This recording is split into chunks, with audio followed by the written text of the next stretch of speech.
سلام آقای سورسی عزیز، به ویدیو امروز خوش اومدید. داخل ویدیو امروز میخوام به شما بگم که چطوری میتونید با استفاده از جاوا اسکریپت فرم خودتون رو ولیدیت کنید. برای مثال ما امروز میخوایم این صفحه لاگین ساده رو ولیدیت کنیم. در صورتی که اینپوت ایمیل اشتباهی وارد شد یه پیام بهمون نشون بده. در صورتی که اینپوت ایمیل و پسورد خالی هم بود یه پیام نشون بده و از سابمیت فرم جلوگیری کنه. وارد کدمون میشیم. من اومدم این صفحه رو با استفاده از CSS و بوتسترپ طراحی کردم. خودش هم داخل کانال تلگرام قرار میدم که شما به راحتی میتونید از اون قسمت دانلود کنید و ازش استفاده کنید. خب. اولین کاری که میکنیم این هستش که فایل JS درست میکنیم و اینجا میایم داخل صفحه اصلی خودمون اون رو لینک میکنیم.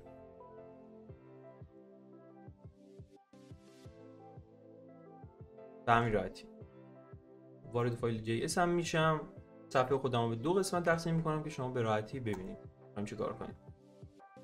اولین کاری که میخوام بکنم این هستش که زمانی که کاربر پسورد رو وارد میکنه روی این آیکون کلیک میکنه بتونه پسورد خودش رو ببینه و یه حالت تاگل پیدا کنه و برعکسش هم انجام میشه. اول این آیکونه رو درست میکنیم. آیکونه میخوایم رو حالت اولیه اون حالت اسلشش نمایش داده نشه. آیکونه رو انتخاب میکنم. میام از کوئری سلکتور آل استفاده میکنم به خاطر اینکه این کلاسشون یکی هستش. حالا کدمون هم میتونیم ببینیم کلاسشون یکیه که بتونیم به هر دو تا عکسمون یا آیکونمون دسترسی پیدا کنیم خیلی راحت.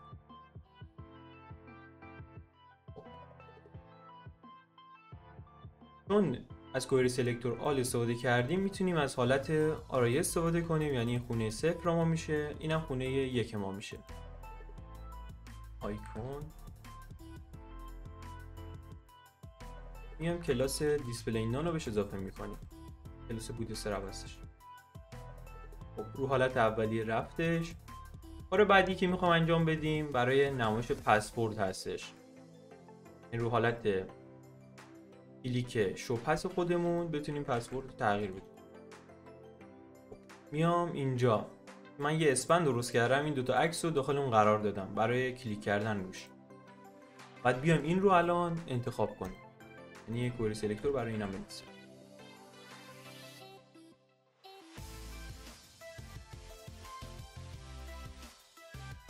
سلکتور اون آیدی بودش می‌نویسیم.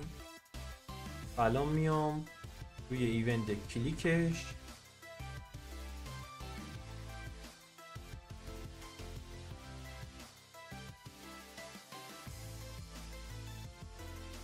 یه کالبک فانکشن هم می‌نویسم، داخلش کد خودم می‌نویسم. اولین کاری که می‌کنیم این هستش که خب من الان آیکونه می‌خوام برام تغییر پیدا کنه. میام چیکار می‌کنم؟ اول آیکونه 0 انتخاب می‌کنم. میام کلاس لیست دات تاگل استفاده می‌کنم و دینان رو اضافه می‌کنم. بلینان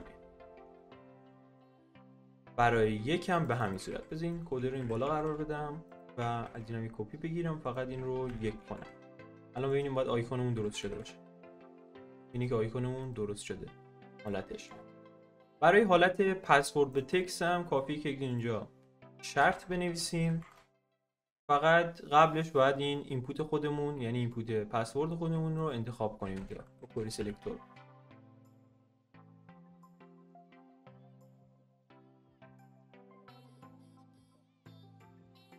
پسورد بوده.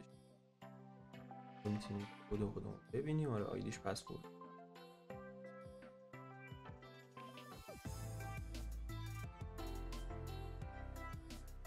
میام اینجا الان حالت تایپش رو بررسی میکنم.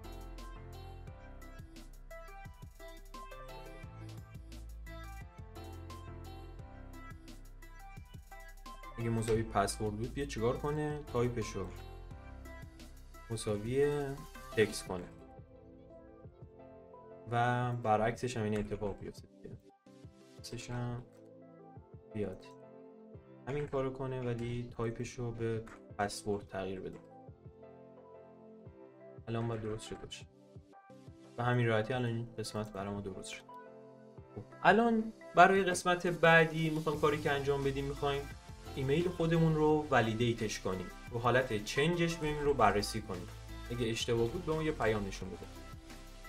میام اول کاری که میکنم اینه که اینجا میام اینپوت ایمیل خودم رو انتخاب میکنم.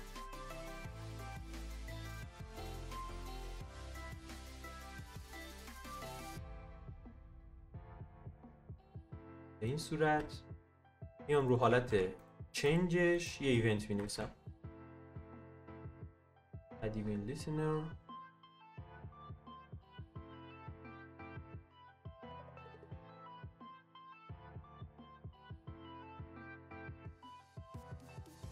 برای اینکه فرمت ایمیل خودمون رو چک کنیم از حالتهای مختلفی میتونید استفاده کنید، ولی من میام از ریجکس استفاده میکنم که من اومدم داخل این سایت ریجکسش رو نوشتم. داخل این سایت راحت میتونید تست هم بگیرین از ایمیل خودتون و از ریجکسی که نوشتین به این صورت این ایمیل میگه درسته و این ایمیل فرمتش رو میگه اشتباه. این ریجکس رو میتونین از اینترنت هم دانلود کنین، داخل سایت های مختلف میتونین خودتون هم بنویسین با استفاده از این سایت ریجکس. من اینجا میام یک دونه تعریف کنم و این ریجکسی که اینجا نوشته بودم رو کپی میکنم به این صورت. شرطم میذارم که خب این الان ریجکس درسته، ما میخوایم حالت برعکسش رو چک کنیم.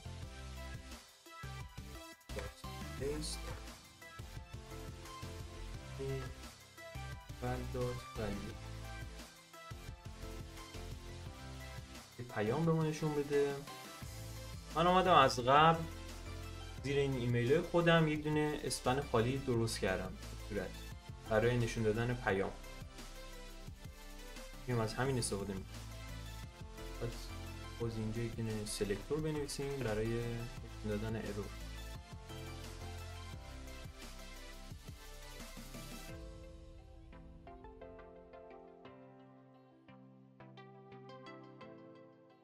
به این صورت الان میخوایم پیام خودمون رو تولید کنیم. کافیه که ایمیل رو بنویسیم و تکست کانتنت استفاده کنیم و اینجا بنویسیم فرمت ایمیل وارد شده اشتباه است.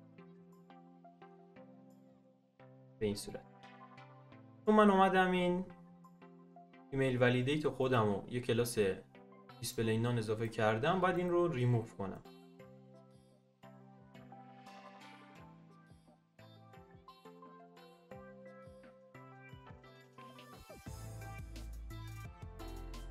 به این صورت الان اگه اشتباه وارد کنیم میاد به ما پیام میده، ولی اگه درست واردش کنیم پیامو نمیده، چون که خب باید برعکسش هم بنویسیم، یعنی السش هم بنویسیم. بعد اینجا بنویسیم else که چیکار کنه، اینجا بیاد اد کلاس کنه. همین راحتی دو مینویسم الان فرمت رو پیام میده، درست مینویسم پیام واسه من میره به همین راحتی. مورد بعدی که میخوام انجام بدیم این هستش که میخوایم از سابمیت فرممون جلوگیری کنیم در صورتی که فرمت ایمیل اشتباه بودش یا پسورد ما وارد نشده بود. باز میام دوباره جای سلکتور براش می‌نویسم آیدیش سابمیته.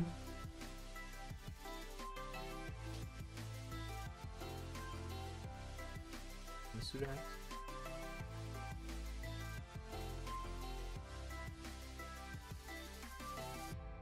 خب اینجا میام یک دونه ایونت لیسنر براش می‌نویسم.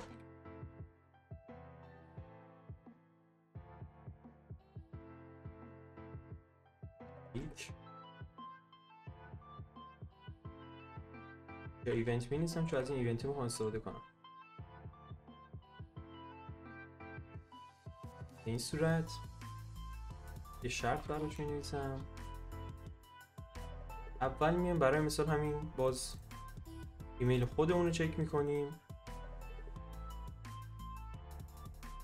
ریجکس هم میتونیم بیرون قرار بدیم که چون دو جا ازش استفاده میشه راحت‌تر ازش استفاده. این از این میاد رو حالت اولین رو چک میکنه. اگه اول بیام خالی بودنش رو چک کنیم فکر کنم بهتر باشه. else ایفش باشه بهتره. بیام خالی بودنش رو اول چک کنیم. ایمیل دات ولیو اگه مساوی خالی بود به این صورت کار کنه یه پیام بهمون نشون بده. پیام خب تغییر میده فقط دیگه. برسیم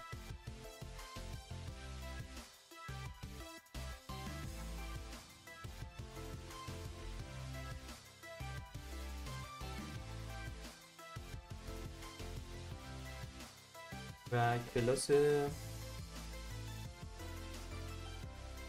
دیسپلی نان رو ریموو میکنیم. ببینیم چی شد الان. ببینید که پیام به اون نشون داد ولی جلوی سابمیتش رو نگرفت، یعنی اطلاعات ما ارسال شدش. برای اینکه جلوی سابمیتش هم بگیریم کافیه که بنویسیم event dot prevent default از سابمیت ما جلوگیری میکنه. دستور اینجا داخل LC بشم به همین صورت میتونیم بنویسیم. خب الان باید از سابمیت ما جلوگیری کنه و پیام نشون به همین راحتی.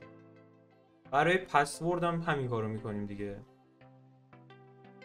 میام اینجا یه ایف مینویسیم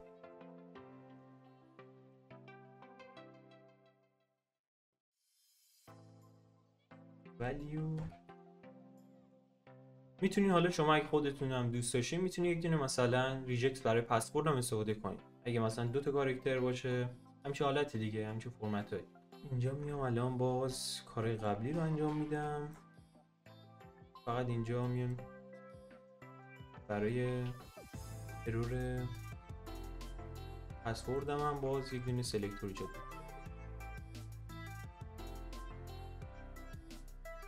رو یا هم اسمش هم داخل اینجا میتونیم ببینیم دیگه. اون اسمایی که گذاشتم اسمش اینه ولیدیت. اینجا فقط این رو تغییر میدم. اینجا می‌نویسم فیلد رمز عبور. خب پستش هم می‌نویسم. در غیر این صورت بیا چیکار کنه؟ پیامش رو مخفی کنه به این صورت و اینجا هم prevent default رو اضافه می‌کنم.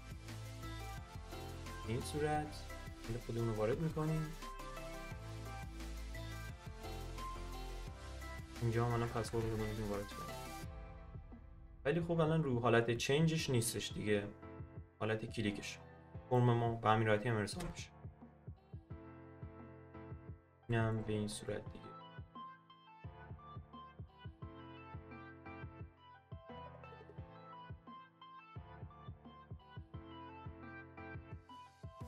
به همین راحتی میتونید فرم خودتون رو با استفاده جاوا اسکریپت ولیدیت کنید. امیدوارم که از ویدیو امروز خوشتون اومده باشه. برای ما میتونید ویدیو رو لایک کنید. اگه هم باز مشکلی در حوزه برنامه‌نویسی داشتین یا کدی میخواین که برای شما زده بشه حتما داخل قسمت کامنت ها بنویسید. موفق باشید.